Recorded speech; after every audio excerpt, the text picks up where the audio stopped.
Fala pessoal, beleza? E aí, como é que tá a tua preparação para o Exame Nacional do Ensino Médio? Como é que tá a tua preparação para os exames de seleção que você está se predispondo a colocar o seu nome aí na disputa por esse passo tão importante que na sua vida, que é um concurso vestibular? Espero que esteja bem. Sou o professor Almeida Júnior, sou teu professor de Geografia, tá certo?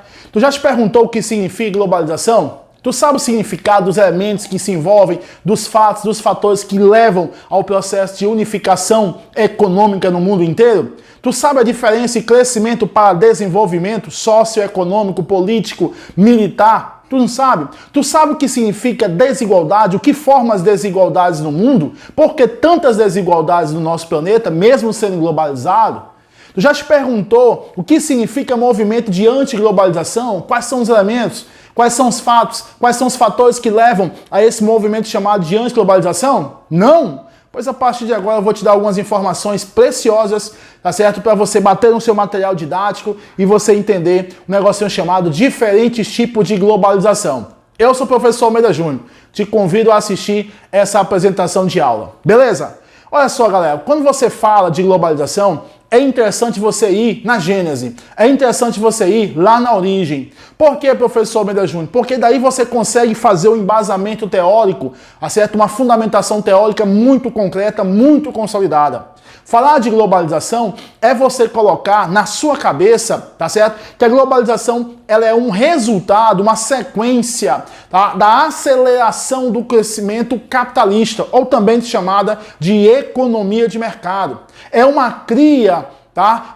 Do mercado, uma cria do sistema econômico capitalista, do modo de produção capitalista. Aí você deve estar se perguntando, pô, mas globalização vem na década de 90 para cá. Ok, o termo globalização ganha mais notoriedade a partir do início da década de 90. Mas se você recapitular historicamente o século XVI, lá nas grandes navegações, eu te faço algumas colocações. O que as metrópoles europeias queriam? Novos mercados. O que hoje as empresas transnacionais querem? Novos mercados. O que lá no século XVI as metrópoles europeias desejavam? Tá certo? Novas matérias-primas, novas fontes de energia. O que hoje as indústrias globalizadas mais almejam? A redução de custos. E como é que elas conseguem redução de custos? Buscando novas matérias-primas mais consistentes e até mesmo renováveis, conjuntamente com novas fontes de energia muito mais produtivas, muito mais intensas. Portanto, tu observa que a globalização, de fato, ela surge, tá certo, com a aceleração do processo capitalista na economia. Então, falar de globalização é você associar a evolução de vários elementos. Elementos como a própria indústria no século XVIII, no século XIX, já no século XX e na atualidade com a chamada indústria 4.0 ou indústria na sua quarta revolução industrial. Dizer que a globalização é um resultado do processo de capitalismo é você associar duas grandes situações. Há dois grandes fatores, que é justamente a evolução dos transportes com a evolução da informação. Então, se eu for buscar lá nas grandes navegações, ou um pouco mais depois na Revolução Industrial clássica, original, na segunda metade do século XVIII, você vai ter algumas situações que realmente você percebe que alavancaram o processo de globalização dentro do contexto chamado capitalismo. Quer ver quais são?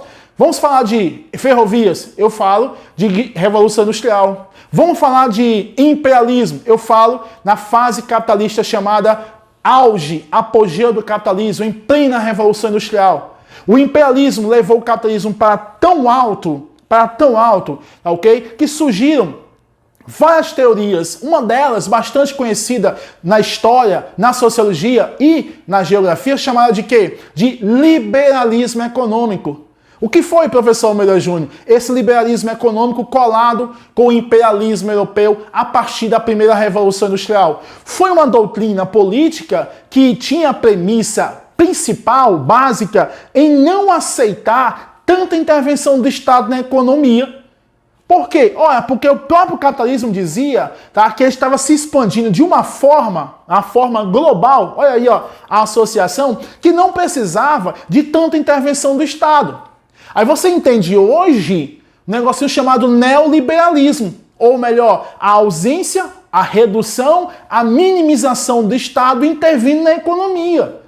Tu tá entendendo o que eu tô querendo mencionar para você? Falar de grandes navegações, revolução industrial e globalização é você associar o quê? A expansão, né, de grandes potências por conta das grandes navegações. Aí eu posso citar Portugal, você associa automaticamente a Espanha e outras metrópoles europeias. Se nós damos um salto para o século XVIII, você vai lembrar de quem? Como grande potência, a Inglaterra, berço, geograficamente falando, da primeira Revolução Industrial, também chamada de Revolução Industrial Clássica e Original, tá? Vem reforçando, mais uma vez, o liberalismo, e isso tudo promovendo o quê? Alterações socioespaciais. Então, caríssima, falar de diferentes tipos de globalização, a primeira coisa que você tem que entender é o que é essa globalização padronizada, para somente assim, você entender quais são os diferentes tipos dessa globalização, tá certo? Quer mais um reforço disso? Estados Unidos, tá? Uma potência ontem, hoje e provavelmente amanhã, tá certo? Acompanhada a partir de quê? A partir da sua independência, século XVIII, para ser mais específico, a partir de 1776, onde os Estados Unidos adquirem, já idos do século XIX, a sua Revolução Industrial, a Revolução Industrial automobilística, o automóvel torna-se o transporte altamente necessário, e aí ocorre o quê? A globalização. A partir de quem? Dos Estados Unidos. A partir de quê? Da sua política expansionista. Aí eu tenho dois grandes exemplos dessa política de americanização. Eu posso citar a doutrina Monroe, tá? Eu posso citar a política do Big Stick. Ah, Almeida Júnior, eu nunca ouvi falar dessa doutrina Monroe e nem dessa política do grande porrete. Faz um resgatezinho nas tuas leituras de história que você vai conseguir associar essas duas políticas à expansão do poderio americano. Então tu já está falando de quê? De globalização. Tá? Eu não posso esquecer que essa expansão capitalista a partir dos Estados Unidos, eu não posso esquecer de quê? Das influências e do reforço que tanto a Primeira quanto a Segunda Guerra Mundial provocaram junto aos Estados Unidos. Aí, então tu não vem com essa geografia e dizer, eu não consigo entender por que os Estados Unidos é tão em relação à globalização. Porque todo o seu passado histórico e geográfico, todas as suas alterações pretéritas o levaram a esse processo de mundialização a partir da sua economia. Entendeu? Quer a Segunda Guerra Mundial? Ah, fala a Segunda Guerra Mundial, tu tem a questão de quê? Da Guerra Fria. Tu quer mais um fator que influenciou para tu entender o que foi e o que é essa globalização? Observa que eu estou te repassando, meu caríssimo, minha caríssima, o que é essa globalização, para chegar, tá, ao movimento de antiglobalização. Não dá para você, ao meu ver, entender o que é antiglobalização sem saber o que é a globalização. Essa interdependência econômica, política, militar entre as nações. Tá certo? Então, quando você fala de guerra, vamos citar uma. Paz, deixa eu ver aqui. Deixa eu ver se eu me recordo aqui da citação. Paz improvável, guerra impossível. Que é isso, professor Almeida Júnior? Guerra Fria. A chamada oposição leste-oeste, a chamada oposição socialismo e capitalismo que você já viu em todo o seu ensino médio, que você viu também no seu ensino fundamental 2. Falar de Guerra Fria, tá certo? Você deve pegar o finalzinho dela, já idos da década de 80, o declínio dessa disputa entre socialismo e capitalismo, e no declínio dessa Guerra Fria, eu não vou me ater a essa temática, tu tem o quê? A subida das reformas liberais, tá? A redução da participação do Estado. Tu tem a Organização Mundial do Comércio impondo, ou pelo menos predispondo, vamos colocar esse termo, novas regras de comércio. O comércio agora tem que ser multilateral. Por que o comércio tem que ser multilateral? Para reforçar a globalização. E reforçando essa globalização, logicamente, alguns países vão receber e vão ganhar muito mais do que outros, que é a maioria. Entendeu? Falando de reformas liberais, tu tem, por exemplo, a entrada de capitais estrangeiros em países como o Brasil. Daí tu percebe que a globalização já está trilhando muito rapidamente para o processo chamado de quê? De subdesenvolvimento. O que você deve entender sobre subdesenvolvimento? Dependência econômica, dependência tecnológica e desigualdades sociais. Isso é o que nós chamamos de subdesenvolvimento. Aí eu já saio da Guerra Fria, oposição leste-oeste, e estou agora na oposição norte-sul. Países centrais e países periféricos, países subdesenvolvidos e países desenvolvidos, onde esses países desenvolvidos, já municiados pelas regras da OMC, agora são o quê? Favorecidos. Tu tá entendendo como é que tá surgindo dificuldades? Tu tá entendendo como tá aparecendo afastamentos, abismos entre países que exportam produtos industrializados e países que exportam apenas commodities, mercadorias primárias, ferro, frutas, grãos. Tu tá entendendo a dinâmica da coisa? Agora eu tenho o quê? Agora eu tenho uma situação onde o FMI, o Fundo Monetário Internacional, também coloca as suas regras. Tá? Lembrando que o FMI não é um banco, é uma instituição de origem internacional, de origem e de extensão, expansão em escala internacional, que vasculha as contas. Bom, mas vasculha as contas de quem? Dos países do Sul, dos países periféricos, dos países subdesenvolvidos. Daí tu observa que a globalização, ela não une. Tu lembra no começo da aula? A globalização não une, ela unifica. Unificar é você estar com alguém ou com alguma coisa a partir de quê? De interesses. A partir de quê? De necessidades. A partir de quê? De acordos. A OMC diz que o comércio tem que ser multilateral. Mas em contrapartida, existem países no mundo, tá, que mantêm firmes acordos o quê? Bilaterais no comércio. Então não existe essa união, não existe essa coisa amistosa no processo de globalização. Quer ver? Fatos? Eu digo para você. Soberanias nacionais em debate. A globalização, e observe que eu começo a ver, aí você começa a trabalhar com a gente, conosco aqui, as diferentes formas de globalização. A globalização enfraquece os países do sul e fortalece os países do norte nessas trocas entre norte e sul, ok? Soberanias ameaçadas. Por que as soberanias dos países estão ameaçadas? Porque cada vez mais, aquele negócio que veio lá do século XVIII, se renovou, vestiu uma nova roupa e chegou no século XX chamado de neoliberalismo, ganha força. Tá? Ganha mais pujança, ou seja, mais poder. Então o neoliberalismo enfraquece o Estado na economia. E nas nações do Sul, o Estado, aliás, em todas as nações, o Estado sempre salvou a economia. Haja vista, por exemplo, a pandemia do Covid-19. Quem é que está comprando esses respiradores?